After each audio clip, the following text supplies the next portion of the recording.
सुभान ये अल्लाह। गौसे पाक की शान है, बोलिए जरा सुभान अल्लाह। ये गौसे पाक है। अल्लाह अकबर कबीरा। 11वीं शरीफ आ रही है, लंगर पे लंगर होंगे, अच्छी बात है, गुलामी का सबूत है, बनानी चाहिए देखिए। और गौसे पाक का जिक्र हर एक घर में होना भी चाहिए।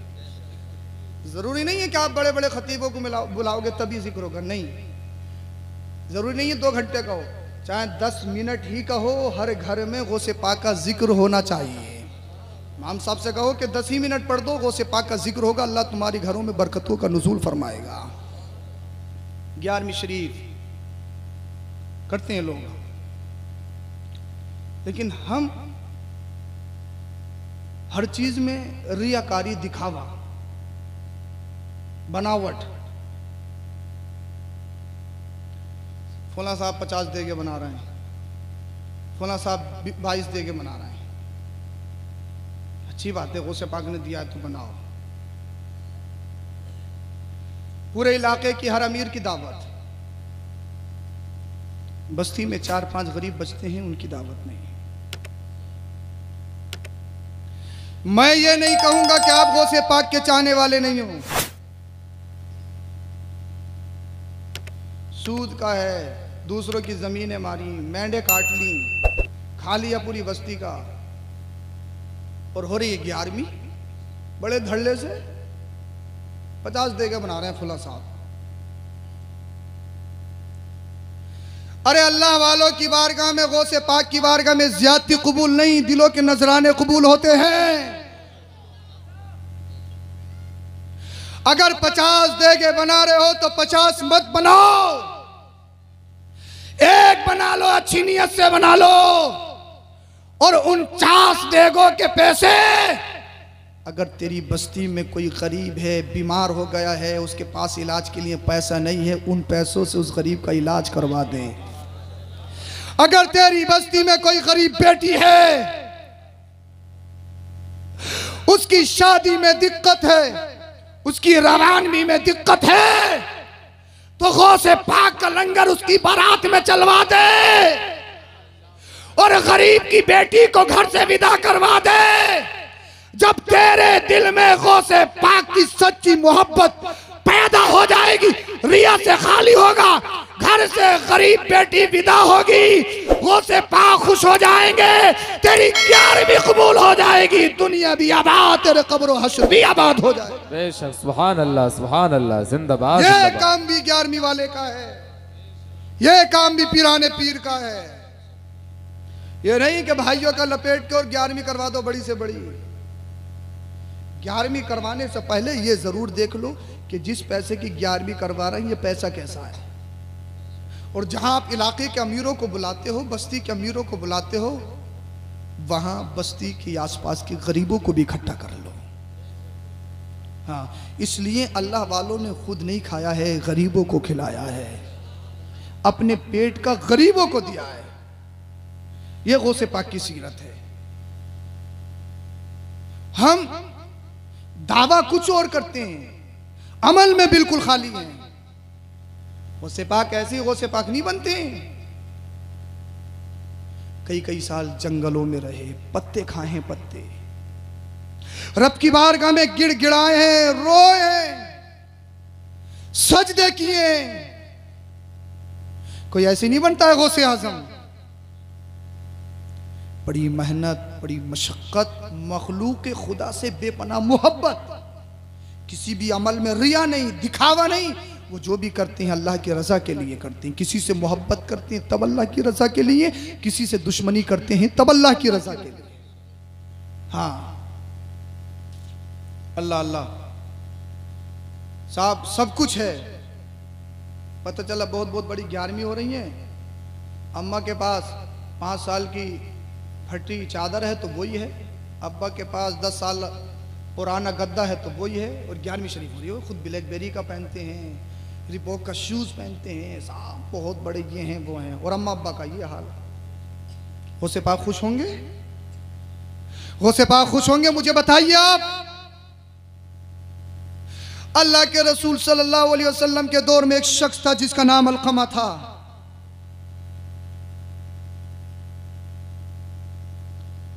इमाम फ़क़ी अबुल्लैस रहमतुल्लाह ताला अलैह की एक किताब है, उसमें ये हिकायत आपने नकल फरमाई है और अल्हम्दुलिल्लाह आपका मज़ार शरीफ मिस्र के अंदर है, मेरी हाज़िरी भी हुई है और मैंने आपकी दरगाह का तबर्रुक भी खाया है माशाअल्लाह। अल्लाह के रसूल सल्लल्लाहु अलैहि वसल्लम के दौर में एक शख्स जिसका नाम अलकमा,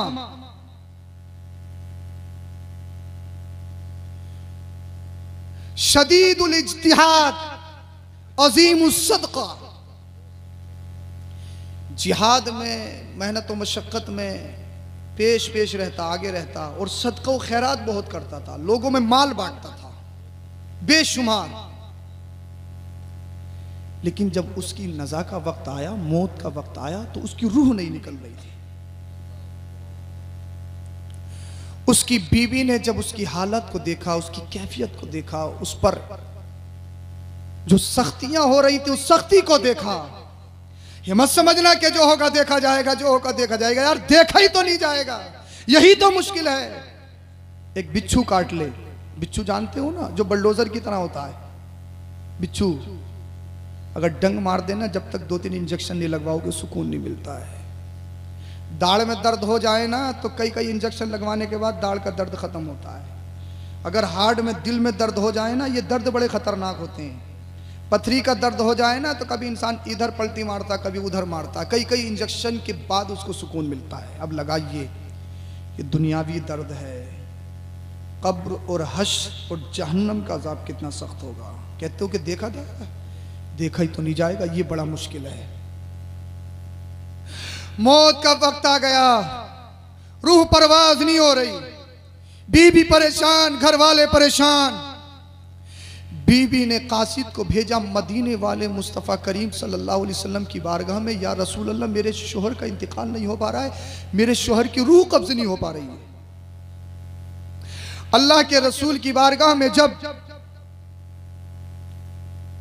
कासिद आया, मदीने वाले मुस्तफ़ा ने हजरत बिलाल, हजरत अली, हजरत अम्मार, एक सहाबी और रजी अल्लाह अन्हुम को भेजा कि जाओ हाल देख कर आओ। जब हजरत अली, हजरत बिलाल गए, कहा पढ़ो ला इलाहा इल्लल्लाह मुहम्मदुर रसूलुल्लाह सल्लल्लाहु अलैहि वसल्लम। अब अलकमा पढ़ना चाहते लेकिन जबान नहीं हिल रही।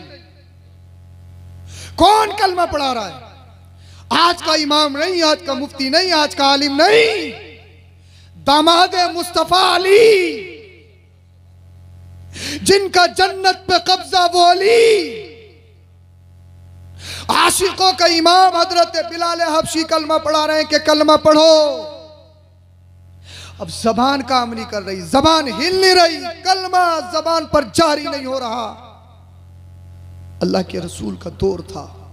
हजरत बिलाल दौड़ते दौड़ते आए, अर्ज की या रसूल अल्लाह सल्लल्लाहु अलैहि वसल्लम, अलकमा की जबान पर कलमा जारी नहीं हो रहा है, अलकमा अपनी जबान से कलमा पढ़ ही नहीं पा रहे हैं। अल्लाह के रसूल ने इरशाद फरमाया, जाओ जाकर पूछो क्या उसके माँ बाप जिंदा हैं। तवज्जो चाहता हूं आपकी, क्या उसके माँ बाप जिंदा हैं? हजरत बिलाल आए, बीबी से पूछा ये बताओ अलकमा के माँ बाप हैं? बीबी ने कहा बाप का तो इंतकाल हो गया है, इसकी माँ है जो बहुत ज्यादा बूढ़ी है। हजरत बिलाल ने बताया या रसूलल्लाह बाप का तो इंतकाल हो चुका है, इसकी माँ है जो बहुत ज़्यादा बूढ़ी है। आका ने इरशाद फरमाया इसकी माँ से जाकर कहो अगर वो आ सकती है तो मेरे पास आए, अगर नहीं आ सकती है तो खुद मदीने वाला मुस्तफ़ा उसकी बारगाह में जाएगा। बोलो यार सुभान अल्लाह। कौन कह रहा है? सारी कायनात का मालिक कह रहा है कि अगर वो ज़्यादा ज़ईफ़ा हो, अगर आ नहीं सकती, चलने में दुश्वारी हो, तो फिर जहमत मत देना, उसको परेशान मत करना, मैं खुद जाऊंगा उसके पास चलकर। हम थोड़े से कुछ हो जाएं, बुलाएं लोगों को अपने पास, हमारे पास आना है, हम किसी के पास चले जाएं थोड़ी देर खड़े नहीं हो सकते, क्योंकि हमारा नफ्स हमें कहता है कि तू खड़ा होगा इसके पास, इसकी हैसियत क्या है, इसका स्टेटस क्या है, इसकी औकात क्या है। नफ्स हमें झंझोड़ता है, नफ्स हमें बढ़ावा देता है, हमारा नफ्स जोश मारता है। लेकिन अल्लाह के रसूल की जिंदगी तो देखो, तुम मुसलमान हो ना। अल्लाह के रसूल ने इरशाद फरमाया अगर आ नहीं सकती है तो जहमत मत देना, मैं खुद जाऊंगा। मैं खुद जाऊंगा। तो मैं तुमसे कहता हूं, गैरों को ये मत बताओ कि कुरान में क्या लिखा है, ये मत बताओ हदीस में क्या लिखा है, बल्कि जो कुरान में लिखा है, जो हदीस में लिखा है, मदीने वाले मुस्तफा की जिंदगी जो है खुद अमल करके दिखाओ। दूसरे तुम्हारी जिंदगियों को देखेंगे, खुद ब खुद कलमा पढ़ के मुसलमान होते हुए नजर आएंगे। बताने की जरूरत नहीं पड़ेगी कुरान में क्या लिखा है, हदीस में क्या लिखा है। लोग तुम्हारे नेचर को देख के, कल्चर को देख के, चलने को देख के, पीने को देख के, खाने को देख के देखेंगे जिस मजहब का, जिस रिलीजन का, जिस प्रॉफिट मोहम्मद का मानने वाले की शान का आलम ये है, फिर इनके नबी मदीने वाले मुस्तफा की शान का आलम क्या होगा, उनका नेचर कैसा होगा, उनका कल्चर कैसा होगा। अल्लाह अल्लाह हजरत बिलाल गए अलकमा की माँ के पास, बहुत बूढ़ी थी। कहा मदीने वाले मुस्तफ़ा ने बुलाया, अगर तुम्हें परेशानी हो ना तो तुम्हें नहीं जाना, फिर मैं अल्लाह के रसूल खुद आपके पास आएंगे। अलकमा की माँ कहने लगी, ये तो मेरी खुशकिस्मती है, मदीने वाले मुस्तफ़ा ने बुलाया है, मैं खुद चल कर जाऊंगी। अल्लाह अल्लाह अल्लाह के रसूल की बारगाह में आई। अल्लाह के रसूल ने इरशाद फरमाया, मैं तुमसे जो जो पूछूं अल्लाह का वास्ता सही सही सच सच बताना, अगर थोड़ा सा भी झूठ बोलोगी मुझ पर वही नाजिल हो जाएगी फौरन। ये बताओ। अर्ज करने लगी, या रसूलल्लाह फरमाइए ये क्या हुक्म है। आका ने इरशाद फरमाया, कई फकान हालु अलकमा, ये बताओ अलकमा का हाल कैसा है, उसके मामलात कैसे हैं। कहने लगी, या रसूल अल्लाह शदीदुल इज्तिहाद है, अजीम सदका है, नमाजी भी है, परहेजगार भी है, बहुत ज्यादा सदका व खैरात करता है, जिहाद में बेपनाह शिरकत करता है। या रसूल अल्लाह नेक सीरत है। आका ने इरशाद फरमाया, ठीक, मगर ये बताओ अलकमा का तुम्हारे साथ कैसा रब्तो ज़ब्त है, तुम्हारे साथ कैसा मामला है, अलकमा तुम्हारे साथ कैसा बर्ताव करता है, जरा दिल के कानों से सुनना नौजवानों। अल्लाह पाक ने अगर अक्ल सलीम दी है तो फिर सोचने और समझने की कोशिश करना और अमल करने की कोशिश करना। कहा मुझे मालूम है सदका करता है, जिहाद में जाता है, नेक है, नमाजी है, परहेजगार है, कर ये बताओ तुम्हारे साथ कैसा मामला है। कहने लगी, या रसूल अल्लाह मैं अलकमा से नाराज हूं, ना खुश हूं। आका ने इरशाद फरमाया, क्यों। कहने लगी, या रसूल अल्लाह मुझ पर अपनी बीवी को तरजीह देता है, मुझसे ज्यादा अपनी बीवी को समझता है। कोई चीज लाता है तो पहले बीवी को देता है, बाद में मां को देता है। या रसूल अल्लाह मुझे तकलीफ होती है, मैं ना खुश हूं, अलकमा से नाराज हूं। मदीने वाले मुस्तफ़ा ने जब इतना सुना, हजरत बिलाल को हुक्म दिया कि लकड़ी इकट्ठी की जाए, लकड़ियों को जमा किया जाए। कहने लगी, या रसूल अल्लाह लकड़ी क्यों।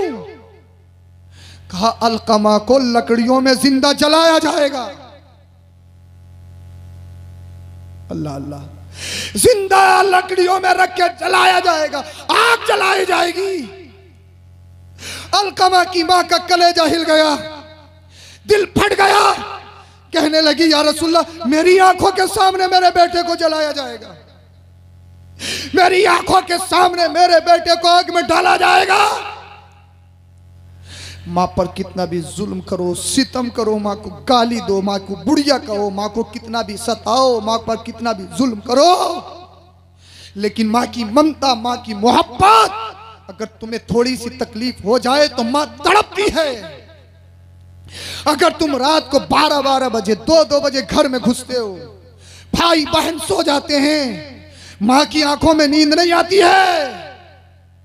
मालूम है मेरा बेटा निकम्मा है, मालूम है 2 बजे रोज रात को आता है, मेरा बेटा आवारा है, ना बाप की सुनता है, ना माँ की सुनता है, ना खानदान वालों की सुनता है।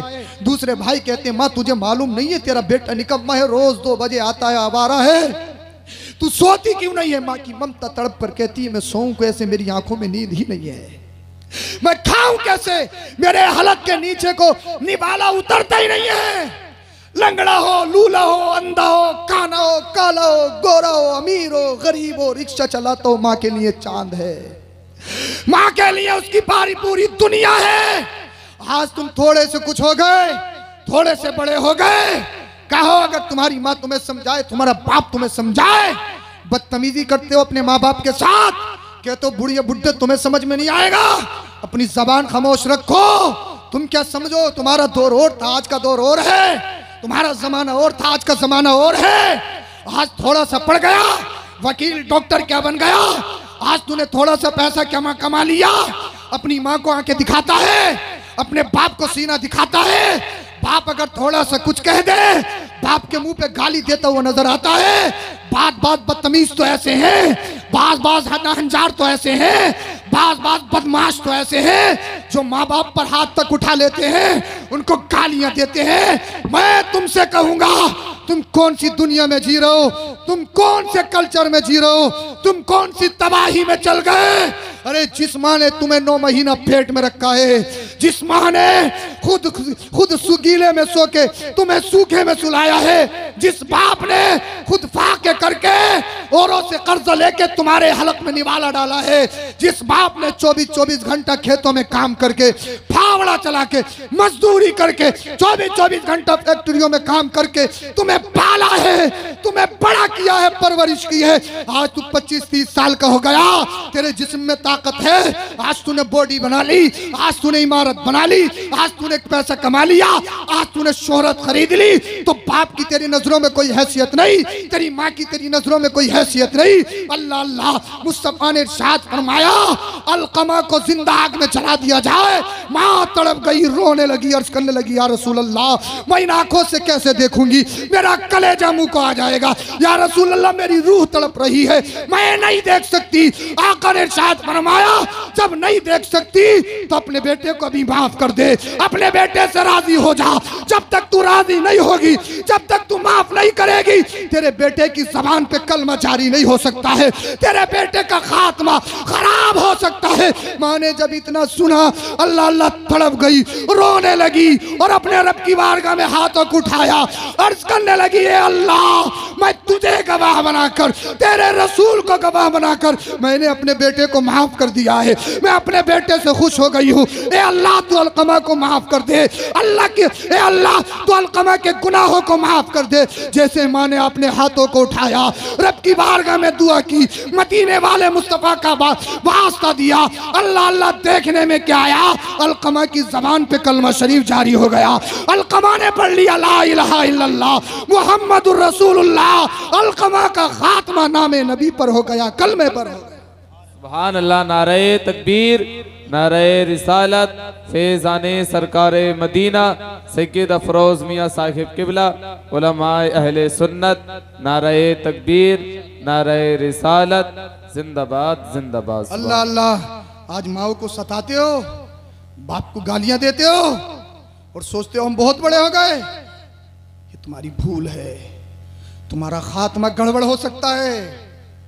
कितनी बड़ा अल्लामा हो, कितनी बड़ा फाहमा हो, मुफ्ती हो, कोई भी हो, प्रोफेसर हो, इंजीनियर हो, डॉक्टर हो, कितनी पैसे वाला हो, अगर माँ बाप नाराज है ना, एक हज नहीं पूरी जिंदगी लगातार हज करते रहियो, हरम में मर जाओ, मदीने के सामने दम तोड़ दो, चाहे तहज्जुद में सर रख के दम तोड़ दो, कोई सजदा कबूल नहीं, कोई इबादत कबूल नहीं, कोई रियादत कबूल नहीं। इसलिए रब इरशाद फरमाएगा, अरे जब तू अपने माँ बाप को राजी नहीं कर सका तो मुझे कैसे राजी कर सकता है। इसलिए अल्लाह और उसके रसूल की रजा माँ बाप की रजा में है। हमारे हाथ चूमने से पहले, पीर के पास लिफाफे ले जाने से पहले ये देख लो तुम्हारे माँ बाप राजी है या नहीं है। सैयद साहब आएंगे तो दुआ कर दीजिए, हाथों पे हाथ चूमे जाएंगे, पैरों में पड़ा जाएगा, माँ घर में नाराज है, बाप घर में नाराज है, 1 साल से बोला नहीं है अल्लाह अल्लाह। और जैसे ही अल्लाह अकबर कबीरा शब बारात आएगी या रमजान का महीना आएगा, मैसेज फॉरवर्ड करेगा कि शब बारात से पहले पहले माफ कर दियो, अगर किसी की शान में गुस्ताखी हो गई हो माफ कर दियो, माफ कर दियो। घर में माँ नाराज है, घर में बाप नाराज है, ईदगाह में दोस्तों से सीने भी मिलेगा, मुहान का भी करेगा, मगर मुझे बता क्या तेरी ईद कैसी ईद है, तेरे सजदे कैसे सजदे हैं। ये फॉरवर्ड करना मैसेज ये सब बेकार है। सारी दुनिया को राजी करने से पहले माँ बाप को राजी कर ले। इसलिए अल्लाह पाक ने जन्नत हमारे हाथ पैरों में नहीं, अल्लाह ने जन्नत माँ बाप के हाथ पैरों में रखी है। माँ बाप के कदमों में लिपट जा, कसम खुदा की जन्नत की खुशबू तुझे मिल जाए, बेशक सुभान अल्लाह, जन्नत के करीब तू हो जाएगा, अल्लाह के करीब तू हो जाएगा। लेकिन है बहुत कुछ, तो ये सब कुछ करने से पहले अपने घरों में खंगालिए, कहीं माँ तो नाराज नहीं है, कहीं बाप तो नाराज नहीं है। इसलिए एक बात और है, किताबों में लिखा है जब बाप चलता हो ना तो बाप के आगे ना चला जाए। मुझे बताएं कितने लोग ये सोचते, जब बाप चलता हो तो बाप के दाएं बाएं ना चला जाए, बाप के पीछे चला जाए। यह अदब है। बाप के आगे चलना बेअदबी है, बगैर इजाजत के, बगैर हुक्म के। बाप पायती पे बैठा है और बाबू साहब सरहाने पे बैठे हैं, टांग पे टांग रखे। बाप और माँ खड़े हैं और बाबू साहब कुर्सी पे टांगों पे टांग रख के बातें कर रहे हैं बड़ी बड़ी। कहां सीखोगे ये? कहां सिखाया जाता है ये मदरसों में और मस्जिदों में सिखाया जाता है, ये कुरान में सिखाया जाता है, ये हदीस में सिखाया जाता है। इसीलिए अपने बच्चों को सब कुछ बनाने से पहले सच्चा पक्का इंसान भी बना दो, मुसलमान भी बना दो। और मुसलमान तब बनेगा जब वो कुरान और हदीस का इल्म सीखेगा। हज़रत अमीरुल मोमिनीन उमर फारूक आज़म रज़ी अल्लाह ताला अन्हु के दौर में एक बाप अपने बेटे को पकड़ कर लाया। मैं जल्दी से बात खत्म करने वाला हूं। और लाने के बाद कहने लगा, अमीरुल मोमिनीन ये मेरा बेटा है, मेरे साथ बड़ी बदतमीजी करता है, बदसलूकी करता है, मुझे गाली देता, मेरा कहना नहीं मानता। अमीरुल मोमिनीन उमर फारूक आज़म ने इरशाद फरमाया कि तुझे मालूम नहीं है बाप के हुकूक क्या है? क्या तुझे मालूम नहीं है माँ बाप को सताने वाले की सजा क्या है? अमीरुल मोमिनीन उमर फारूक आज़म उसके बेटे को डांटने लगे, ज़ज्र तौबीख करने लगे। माँ बाप के हुकूक उसको सुनाने लगे। जब बात खत्म हो गई ना, वो बच्चा कहता है, ए अमीरुल मोमिनीन उमर फारूक आज़म, तुम्हारा फरमान मेरी सर आंखों पर है, लेकिन एक बात अर्ज करना चाहता हूं अगर इजाजत हो तो। इरशाद फरमाया, बताइए, तवज्जो से सुनना। उस बच्चे ने कहा, ए अमीरुल मोमिनीन, क्या बच्चों पर ही माँ बाप के हुकूक हैं या माँ बाप पर भी बच्चों के हुकूक हैं? क्या बच्चों पर ही है माँ बाप का करना या माँ बाप पर भी कुछ जिम्मेदारियां हैं? अमीरुल मोमिनीन उमर फारूक आज़म ने इरशाद फरमाया, सुनो, बाप पर 3 फर्ज हैं। तवज्जो सुनना जरा, बाप पर 3 फर्ज। सबसे पहला फर्ज यह है, नजीब औरत, खानदानी औरत से निकाह करे, खानदानी औरत से शादी की जाए। सबसे पहला फर्ज। आज के दौर में रिश्ता दिगवाने भेजते हैं, अम्मा और बहनों से कह रहे हैं कोई सीधी मत ले आइयो, मॉडल हो मॉडल, तेज हो तेज, सुल्लड़ ना हो, दिहातन ना हो, पहले ही समझा के भेज रहा। और अमीरुल मोमिनीन ने क्या इरशाद फरमाया, बाप पर सबसे पहला फर्ज ये कि खानदानी औरत से, शरीफ औरत से निकाह किया जाए। और ये क्या समझा कर भेज रहा है, मॉडल हो मॉडल, परकटी, जानते हो परकटी? अरे जिसके लटे कटी हूं, बाले कटू हो, सब जानते हो, परकटी चाहिए। जिसके हाथ में 1 लाख का आईफोन हो, जो सोने से पहले एक स्टेटस ठोके और उठने के बाद फिर दूसरा ठोके, वो चाहिए। फिल्मों के स्टेटस, हीरोइंस के स्टेटस, बेहयाओं के स्टेटस ठोकने वाली चाहिए इनको, जिसे न बाप की हया, न मां की हया, न खानदानियों की हया, न भाइयों की हया, आधे आधे कपड़े पहनने वाली, चेहरे पे 3-3 इंच पैंट चढ़ाने वाली। अब तो पहचान ही नहीं हो रही है कौन काला कौन गोरा। शादियों में किसी फंक्शन में देख लो, चारों तरफ से गोरी गोरी हैं, कोई पहचान ही नहीं है कौन काला कौन गोरा। 3-3 इंच पैंट चढ़ा हुआ, 3-3 इंच। अल्लाह अकबर कबीरा। बेहया चाहिए, आधे आधे कपड़े, मच्छरदानी पहनने वाली चाहिए, लेकिन अमीरुल मोमिनीन ने क्या इरशाद फरमाया, बाप पर सबसे पहला फर्ज कि शरीफ औरत से निकाह किया जाए। इसने तो पहले ही मना कर दिया कि जिसके बाल छुपे हुए हों वो नहीं चाहिए। अब सोचो जरा, समझो सही, जब रात भर मोबाइल चलाने वाली घर में लाओगे, जब पूरी पूरी रात पाकिस्तानी सीरियल देखने वाली घर में लाओगे, जब पूरा पूरा दिन फेसबुक, इंस्टा, ट्विटर चलाने वाली लाओगे, तो उनकी कोख से कोई अल्लाह के वली पैदा नहीं होंगे, पबजी और मोटू पतलू ही पैदा होंगे। पैदा होते ही मोबाइल मांग रहा बच्चा, मोटू पतलू दिखाओ, मोटू पतलू कहाँ है? हैं बताइए मुझे आप। पैदा होते ही 1 साल का हो गया, तो हमने तो कहीं कहीं देखा ऐसे घर हैं 2 साल के हो गए तो 2 साल के बच्चे का फोन अलग है। क्या कमाल है यार, 2 साल के बच्चे फोन चला रहे हैं। खट खट निकालना है, वो लिखना नहीं आता तो बोल बोल के निकालना है कि वो वाला मोटू पतलू चाहिए, वो वाला गेम चाहिए, और सब आ रहा है। फिर मोबाइलों की स्क्रीनों पर कुछ गलत तस्वीरें भी आती हैं जो बच्चों के जहनों पे पड़ती हैं, जो नंगी नंगी तस्वीरें बच्चों के सादा जहनों पे पड़ के उनके जहन को बर्बाद कर रही हैं, उनकी जिनसी ख्वाहिशात को बर्बाद कर रही हैं। आज के दौर में जो इस्मत दरी के मामलात हैं ज्यादातर वो इसी का नतीजा है, मोबाइल का नतीजा, फोन का नतीजा। नौजवान अपनी जिंदगी और जवानी को बर्बाद करते हुए नजर आ रहे हैं। यह सोचने वाली बात है, समझने वाली बात है। जब तुमने सिलेक्शन ही खराब किया,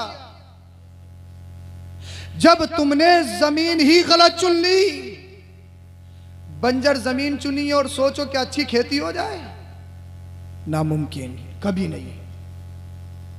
इसलिए अगर बाप पाक हो, मां पाकीज़ा हो, उनके जब तो पाकीज़ा तनों का मिलन होता है, जब बगदाद में जाके गौसे आजम का जन्म होता है।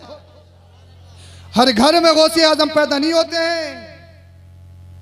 अमीरुल मोमिनीन ने इरशाद फरमाया, पहला फर्ज यह है कि नजीब औरत से, खानदानी औरत से निकाह किया जाए। दूसरा फर्ज यह है कि बच्चे का इस्लामिक नाम रखा जाए, अच्छा नाम रखा जाए, इस्लामिक। सीरियल देख के नहीं, मूवी देख के नहीं, गूगल पे सर्च करके नहीं। बहुत जगह तो कुरान खोल के रख लें, मुशरिकीन। मैंने कहाँ से ढूंढा? बोले कुरान में ढूंढा। मैंने कुरान में तो शैतान भी है, शैतान रख लेती, इबलीस भी है कुरान में। आपके यहां पर बच्चा आए तो उलमा से रुजू करो, इमामों के पास जाओ, उनसे पूछो कि इस्लामिक नाम रखा जाए।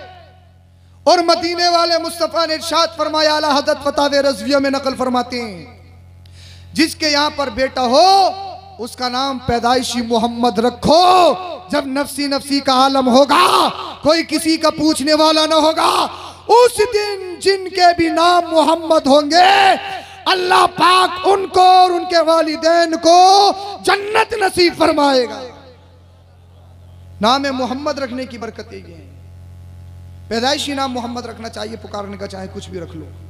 लड़की पैदा हो तो अच्छा नाम रखना चाहिए, साहबियात के नामों पे नाम रखना चाहिए। दूसरा फर्ज है बाप पर। मिंटू पिंटू नहीं, मिंटू पिंटू सिंटू और ये और वो पूछा जाएगा अगर ऐसा नाम रखा तो।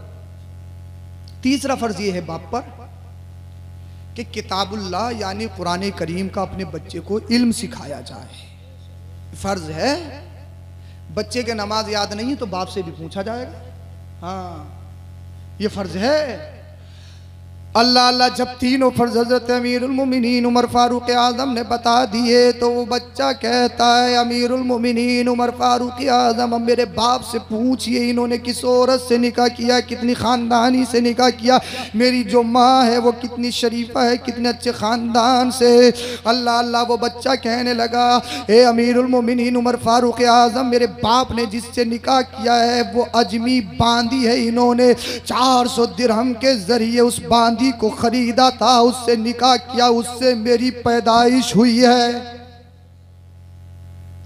आपने कहा खानदानी होना चाहिए, लेकिन मेरी जिससे पैदाइश है वो बांदी है। अमीरुल मोमिनीन आपने इरशाद फरमाया कि बच्चे का इस्लामिक नाम रखना चाहिए। इनसे पूछिए मेरा नाम क्या रखा है? क्या नाम रखा है? कि मेरा नाम अल-जाल है। और अल-जाल का अरबी में माना आता झगड़ालू, फसादी, छछूंदर, चुमगादड़, ये अरबी में अल-जाल का माना आता। अमीरुल मोमिनीन पूछिए मेरे बाप से इन्होंने नाम क्या रखा? मेरा अल-जाल नाम रखा है, झगड़ालू नाम रखा है। जब मेरा नाम झगड़ालू रखा है तो फिर मैं इनके काम कैसे आऊंगा? मैं तो झगड़ा ही करूंगा। अमीरुल मोमिनीन आपने इरशाद फरमाया तीसरा फर्ज यह है कि किताबुल्लाह का इल्म दिया जाए। अमीरुल मोमिनीन इन्होंने मुझे कुरान पढ़ाया नहीं, इन्होंने मुझे दीन सिखाया नहीं, हदीस पढ़ाई नहीं।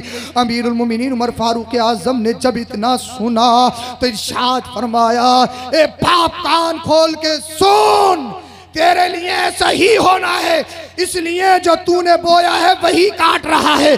अगर बच्चों से अगर अच्छी उम्मीद रखना चाहते हो तो जरूरी ये है नेक औरत से निकाह किया जाए, बच्चे का इस्लामिक नाम रखा जाए, बच्चे को कुरान और हदीस का इल्म सिखाया जाए। फिर जो बच्चा होगा वो माँ बाप का नाफरमान नहीं होगा, बल्कि माँ बाप का फर्माबरदार बनता हुआ नजर आए।